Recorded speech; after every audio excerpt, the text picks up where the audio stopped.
अकबर राजा की कहानी। अकबर राजा, जिन्हें हम अकबर के नाम से भी जानते हैं, भारतीय इतिहास के सबसे महान और चर्चित शासकों में से एक थे। उनका शासन भारत के मुगल साम्राज्य के सबसे सुनहरे दौरों में से एक था। उनकी नीतियां, उनके दरबार में बैठे पंडितों और उनके निर्णयों के कारण वे आज भी इतिहास में याद किए जाते हैं। आइए जानते हैं उनके जीवन की एक दिलचस्प कहानी। प्रारंभिक जीवन और राज्यारोहण। अकबर का जन्म 1542 में उमरकोट किले, जो अब पाकिस्तान में हुआ था। वे सम्राट हुमायूं और उनकी पत्नी महम की बेटी अहमद की संतान थे।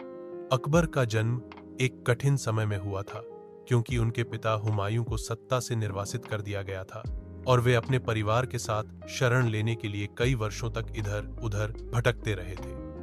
हुमायूं ने कई संघर्षों के बाद 1555 में दिल्ली में फिर से सत्ता हासिल की, लेकिन अगले ही वर्ष उनकी मृत्यु हो गई। इसके बाद 13 वर्षीय अकबर ने 1556 में मुगल साम्राज्य की बागडोर संभाली।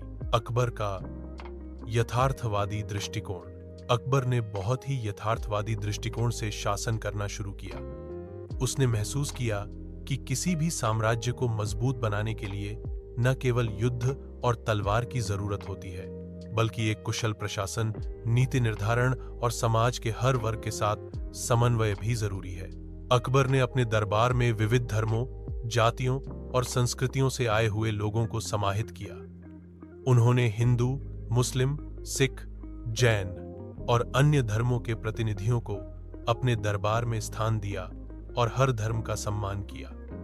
इसके परिणाम स्वरूप उनके राज्य में धार्मिक सहिष्णुता बढ़ी और साम्राज्य में शांति का माहौल बना।